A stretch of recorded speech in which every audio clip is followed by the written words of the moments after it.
Welcome to the Listen Up podcast, where we explore hearing loss, communication, connections, and health. Hi, everybody. Dr. Mark Syms here. I'm the host of the Listen Up podcast, where I feature top leaders in healthcare. Past guests include Donna Sorkin, the executive director of the American Cochlear Implant Alliance, and she connected me with today's excellent guest. This episode is brought to you by Listen Up Hearing Center. I help patients to effectively treat their hearing loss so that they can remain socially connected and remain independent and connect with their friends and family. The reason I'm so passionate about hearing loss is because I lost my brother Robbie twice. First from his hearing loss from the radiation from his brain tumor, and then later to complications when he passed away. I only care for ears. I'm the E of ENT. I've performed over 10,000 surgeries and taken care of many more patients with hearing loss. I'm the founder of the Listen Up Hearing Centers. I'm the author also of a book of the same name, Listen Up, A Physician's Guide to Effectively Treating Your Hearing Loss. If you want to learn more about that, go to listenuphearing.com. Today, I'm really excited about our guest. It's Barbara Mellert, who is a mother of 2 adult children with bilateral cochlear implants. She's been very involved in parent advocacy regarding cochlear implants and hearing loss, and has been a parent representative on the board of the American Cochlear Implant Alliance, as well as doing other things. She has a Facebook group with over 14,000 members called Parents of Children with Cochlear Implants. Along with that, her husband and her serve on the state of New Hampshire Newborn Hearing Screening Task Force. She previously managed a listserv called Listen Up. Wow, what a great topic or name for it. Great minds think alike. And that is what led to the evolution of the Facebook group. Currently, she works at Dartmouth College as a client technology consultant in the information technology and consulting division. One of the things we share in common is she lives in Hanover, and so does my son, because he is attending Dartmouth College. So we were just talking about the Hanover weather. It's a winter in Hanover, and there's another storm coming in, but I'll let you and him deal with that. So thank you so much for coming on to the podcast. Pleasure. So tell me your story. Obviously, you have two children who have hearing loss, and tell me about that process for you. Oh, sure. I love to talk about my boys. My 2 children are adults now, 29 and 27. Tom is my older son, and he was born actually in New Orleans when we lived there. So we moved from the deep south to the deep north, apparently. But he, we didn't think anything of it. There was no newborn hearing screening being done in Louisiana at the time. So when we moved up to Hanover, when he was 18 months old, we, of course, immediately connected with a pediatrician. And time went on, and he turned 3, and we had the doorknob conversation at his 3-year checkup, where any other concerns, and I said, well, he'll run away from me, and like he's not hearing me. And our pediatrician, who was excellent, said, well, let's put him, when he goes to the older kids side of preschool, let's see how he does with, more mature language models. And it was then that I said, my brother has a unilateral, moderate hearing loss.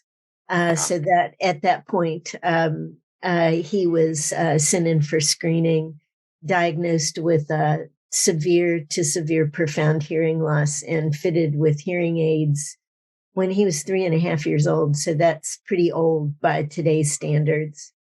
So then once we settled Tom away and he took off with hearing aids, our audiologist at the time, attention turned to Sam, our younger son. And she said, we test siblings. And we really had no inkling that he had hearing loss, but he was little. He was only 13 months or 14 months or so. And so he went in for screening and had an ABR, a diagnostic ABR. And lo and behold, had profound loss. I was shocked, really, really shocked. But he too was fitted with hearing aids and did quite well with them. and the usual, a fair amount of intervention. We chose to go spoken language route Right. for a number of reasons. There's no wrong decision. Agreed. And certainly it's a personal decision, but given where we lived and given our language of the home is spoken English, we hoped that we could move in that direction. And that has been very, very successful. When Tom entered sixth grade, I guess the nice thing about having two kids with the same situation is, it's kind of case control study, right? Right. And I noticed that Tom wasn't hearing as well. And he was up for his 6-month audiology appointment. And she tested him and could tell that there had been a change, and that really the next step would be cochlear implants. And so Tom, at 12 or 13, we talked with him about it, and decided that we wouldn't make a decision at that point, but that we would just go through the workups and see what the specialist said. And our center at Dartmouth Hitchcock Medical Center, I think, is pretty conservative. Mm-hmm. And we went through working with a developmental pediatrician, a neuropsychologist, as well as a social worker, to make sure we had realistic expectations. And then, of course, audiologist and ENT. And Tom, was a candidate. And so the surgery was scheduled. He had his, and it was back in the day when they were only implanting one ear at a time. Right. And so he had his right ear. Both boys have pretty balanced hearing loss. It's equal on both sides. And so he had his right ear done. November was activated. December, he was actually he was in 7th grade by then, was asked to be on a panel with Cochlear, was the brand that we chose. And he was at, I think, 3 months activation, post-activation. And he was on a panel actually with Miss America. So, seventh grader dream, right? And we were in a room that was terraced, so the back of the room was up. And he was actually answering questions from people standing at the door. I mean, even his ENT was like, wow. I mean, it was really amazing. Tom had gone from a word recognition score of 4%, which, I felt like mother of the year, right? Not realizing that. But his 3-month check-in, he was at 96%. Wow. It was phenomenal, really phenomenal. It shows you the ability of the brain to compensate for hearing loss, like how much, yes, speech reading and contextual clues can really enable kids, adults to make up for their hearing loss. It shows you the amazing. It was so interesting. And then Sam, Sam was the not as outgoing as Tom. That's a birth order thing, probably, right? Maybe so. He's no longer, I'm here to tell you, but he saw how well Tom had done and was like, I want this. Right. And so he was scheduled for May. And the day before, we hadn't received insurance approval. And luckily, our ENT had held date and mapping dates for a couple of weeks down the road. And then, of course, the day of his surgery, he was approved, or the day of what would have been his surgery, he was approved. And received his implants in late May of 2006. And then our insurance at the time just had started approving bilateral. And so both boys had their second ears implanted within a year of the first. And it's been a really amazing journey. That's great. That's great. There's a lot of amazing information in just your story, right? In other words, the fact that, you didn't even realize, because I assume your kids had decent speech and they were able to They did. look at your lips and do all of that. So, I mean, it really speaks to how measurement matters, right? Absolutely. And I think that, what I would say is that I think we were all just blown away at how much better implants were than hearing aids. I remember, both of them, they're so funny. We were in the gym for one of Sam's basketball games, and Tom looked at me and said, "What is that noise?" And it was the sneakers squeaking on the gym floor Yeah, that that's he'd never heard. And Sam, after activation, walked out and stopped, and it still makes me tear up, and said, "I've never heard my footsteps before." Right. Yeah. And so it was pretty cool. And obviously for the right people, a cochlear implant is an amazing option. And obviously for the right people, hearing aids are an amazing option. And so it's absolutely, but there's no right decision. Also, even clinically, one size doesn't fit all, I guess. Correct, I would say. Right. Yeah. Because clinically, some people, the answer is not cochlear implantation, as you well know. So what type of advice do you give, or what type of things are going on in the Facebook group in terms of, one of the interesting insights that I listen to you, and it's unfortunately a painful thing to listen to, is a parent on the verge of having their child implanted and still having to worry about insurance approving it the day of or the day after. And that, it's already a very stressful, difficult circumstance for parents dealing with multiple emotions of fear and excitement, and, concern and all of these things. And then that's going on. Do you see a lot of that still in your Facebook group? Yes, we do. And, now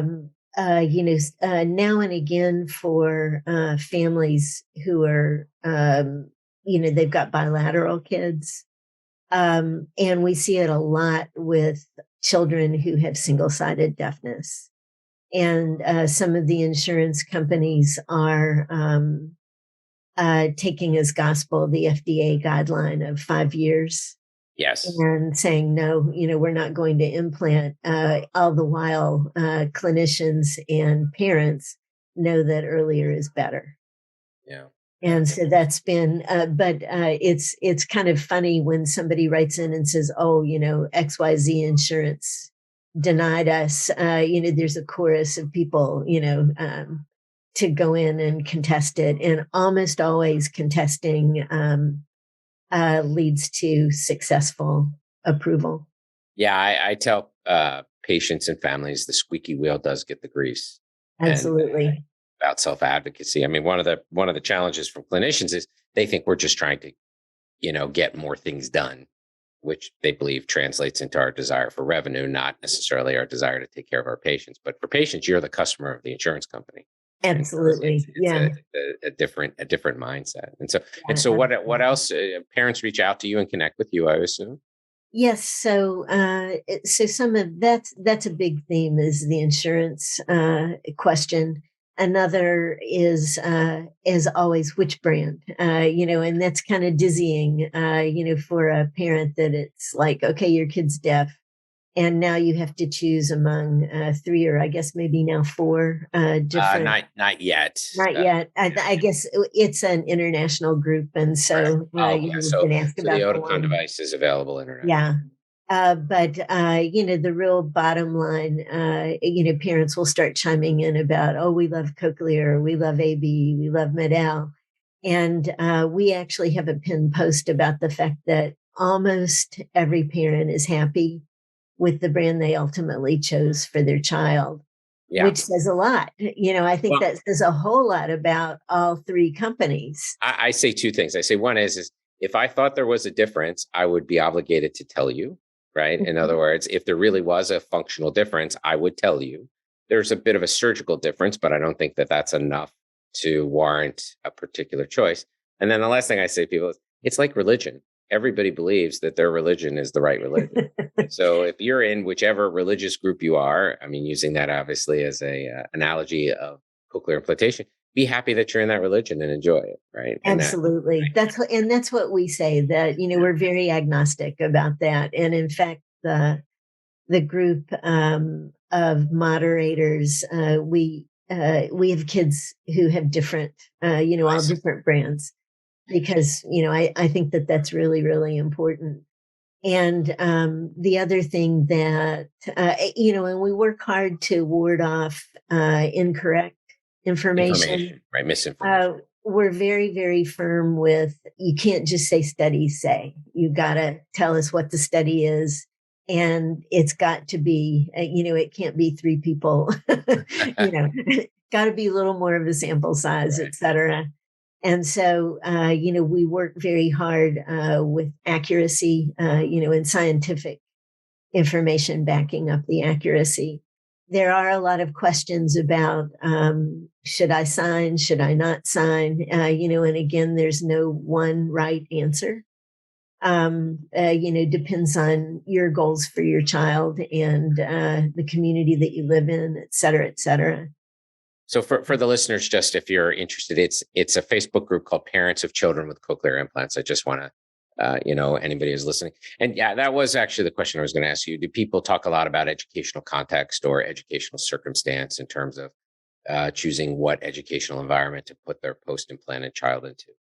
Yes, they do. And a lot, again, you wish that there was one size that fitted, that fit all. It would be easier. But so much depends on where you live.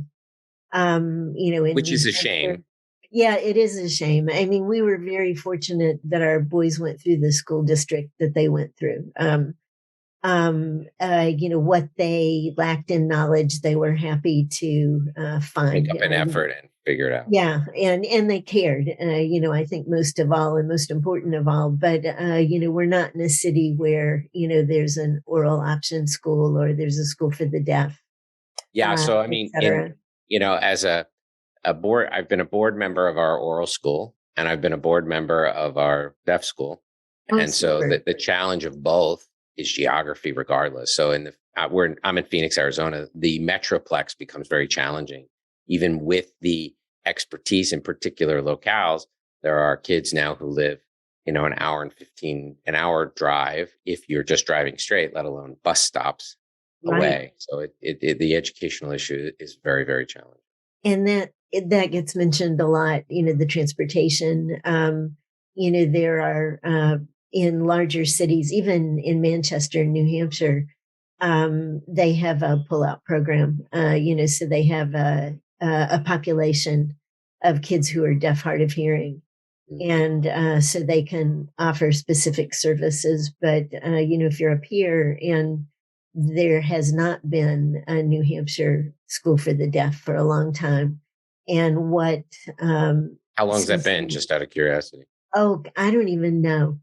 But I know what would happen often, particularly with families on the western side of the state, is if they wanted a placement, the kids would go down to Austin School, which is in Brattleboro, Vermont. Right. And it's right across the border from New Hampshire. If that was an appropriate placement, but Austin's closed now too. Well, I think it's showing even more and more the regional existence is getting more and more challenging, I think, for people to have choice. And so, and as you know, as well as I do, you and I aren't going to solve it on this podcast. But what I would say is from a clinician point of view, I think it's essential that people have a plan, because no plan is not a plan. And, looking beyond getting the cochlear implant and having a context for your children to where whatever you desire for them, they're in the best circumstance for that, is really an important part of the pre-implant conversation. Absolutely. Absolutely. And knowing your place. Exactly. And so how are your boys doing now with they're adults, and how's the world of young adults with bilateral cochlear implants? I love talking about my boys. Well, that's great. as any parent, right? Nothing wrong with being a loving mother. They're very blessed. That's right. So Tom, our older son, graduated in 2015 from Hampshire College, which is actually down near Northampton. So because we'd had ties with Clark School, we knew that area. And it was the perfect school for Tom. He's definitely a think outside the box kind of guy. He majored in theater with a concentration in acting. And because of Hampshire's one of the 5 college consortium with Amherst College and UMass, et cetera, he really benefited from being in that area. And after graduation, he poked around here for a year or so. He actually had an explantation, reimplant with his right ear that we were between surgeons here. And so we went down to NYU and he had that surgery there and that went well. And I'm then sorry to hear that he had that, but I'm glad it went yeah, well. but it was, and it was, it went well. And then shortly after that, he moved to Seattle. It's like and I'm sure it was just anywhere but Hanover, you know how kids are, right? And so he moved to Seattle and has done well out there. Actually, he's been working for a landscaping company and is working toward his certification in landscape design. And he's getting married in May. So we're really excited about that, to Noelle. And so good to finally get daughters. And she's a doll. And then our younger son, Sam, is 27. And Sam took the slow route to getting his degree. He went to Bates College for a couple of years. In Maine. And it didn't really have his major. He didn't particularly like the area that it was in. And so he set out for 2-3 years, worked different jobs. He's a golfer and played on the Bates golf team, but he worked for a golf course, really enjoyed that. He likes being outside. And he eventually ended up moving to the New Hampshire seacoast. And he now is working at University of New Hampshire in student accessibility services, which is a wonderful place for a kid with a hearing loss to be. And he's going to finish his degree in May with a 4-point average. I'm really proud of Sam. And he'll start at UNH's Hall School in the fall for his MBA. That's and great. He and his girlfriend Shelby, they bought a house about 1.5 years ago, thankfully, before all the craziness started. And so I have 4 grandcats, I'm happy to say. So, And what challenges do they see as adults? Or are there challenges, or are they? I think I was thinking about that. Certainly my biggest worry for Tom in particular, because the company that he works for is small, is health insurance, and he's on the ACA, and chose a plan that does include his audiologist in Seattle. But I probably worry more about that than he does. That's my job, right?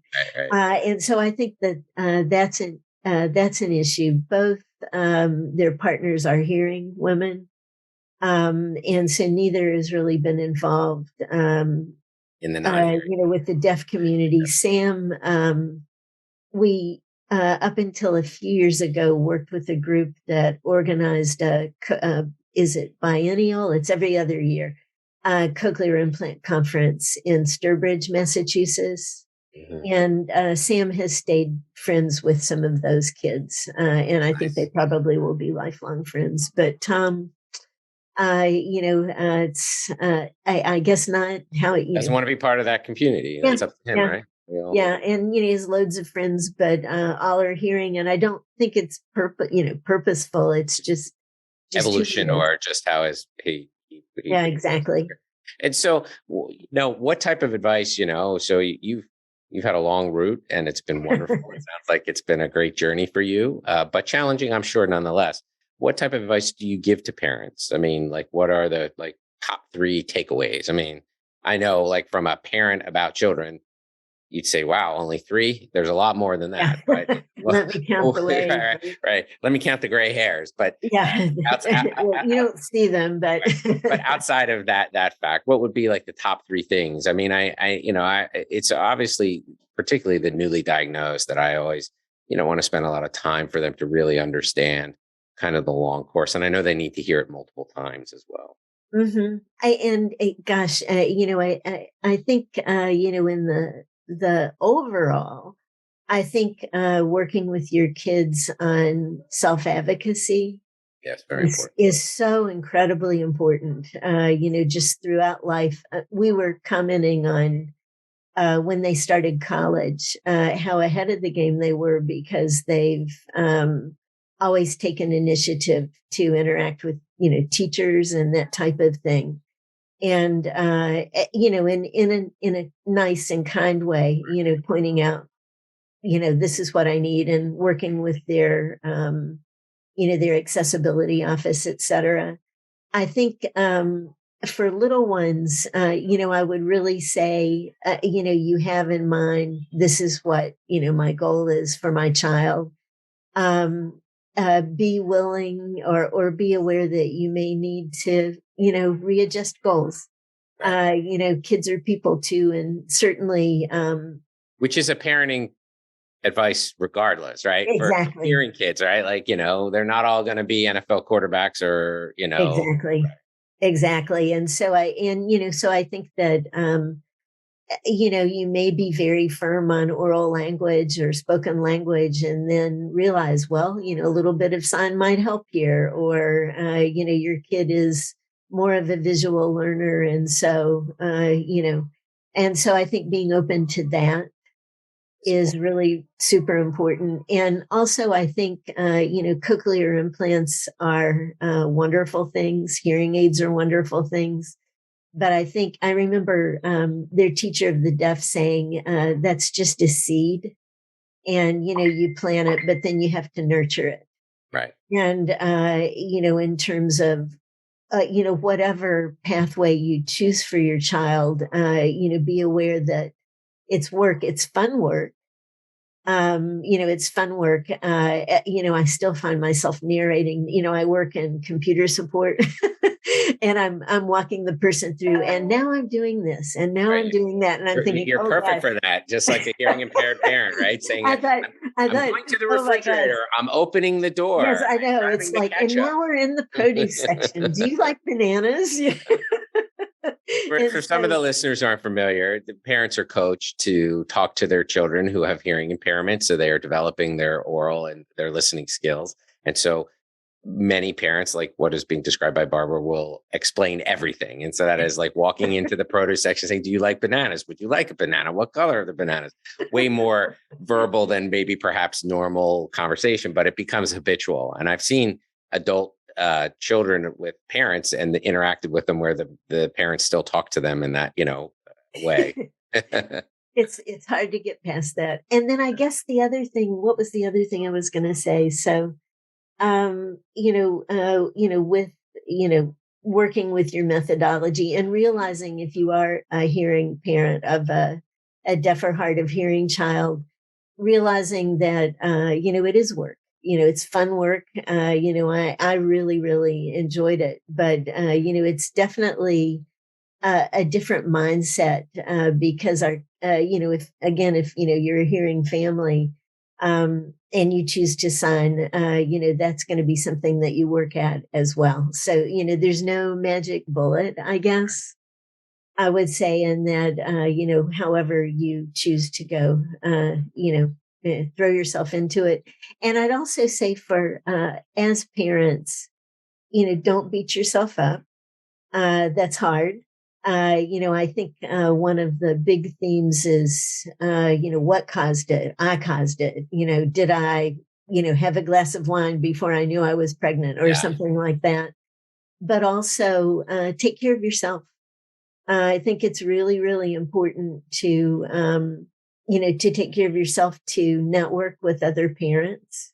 And if you have those feelings, deal with them, right? I mean, yes. And I'm not saying deal with it in an insensitive way. I mean, deal with it like in a own it and do whatever process you need to go through to hopefully get to the other side to realize that things are going to be okay and it's not your fault. Yeah. And, and I think for me, at least, I definitely did have to go through a period of grief. And, it was just really, really sad and scared. And what would this mean for them? And I had to go through that and be cognizant of going through that to get to the other side to say, okay, now what do we need to do? Yeah, I full-heartedly believe both parents and adults, people who suffer from hearing loss, go through the Kubler-Ross stages of grief. Absolutely. Just like of death and dying. It's exactly the same. It's a loss, and people have to go through all those processes. Right.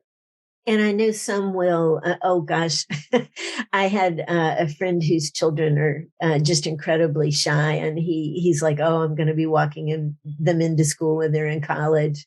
And then he looked at me and said, oh gosh, but your kids can't hear. And I'm thinking, but they're not shy. And, I think that as parents, whether your kids can or can't hear, you always have something.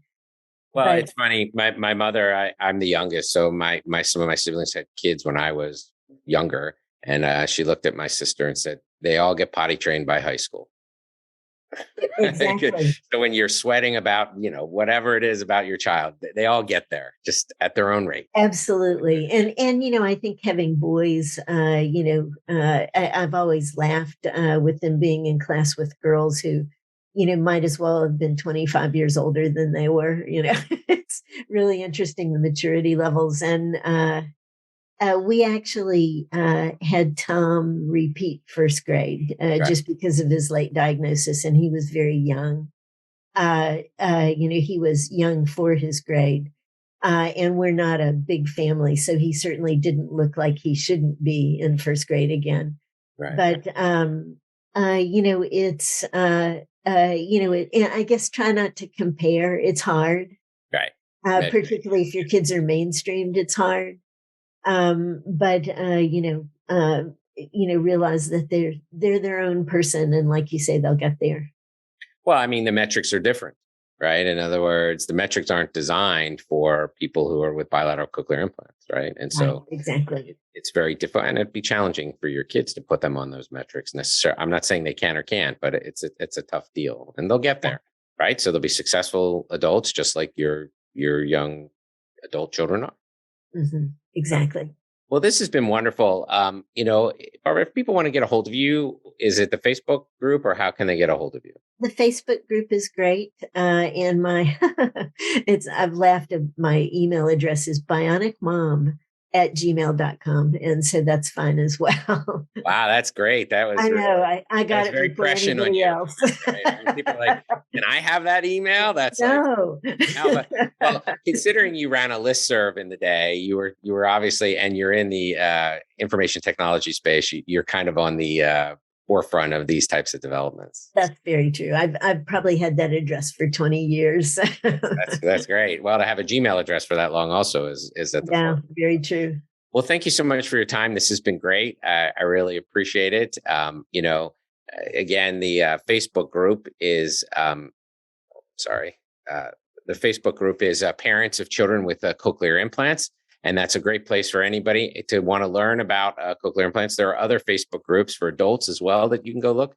But these are vibrant communities with people sharing their experiences and ideas. And really, it's important for people to know there are other people going through the same process out there. And so there are people, and people like you have taken the lead to advocate for people. And I really admire it, and thank you for it.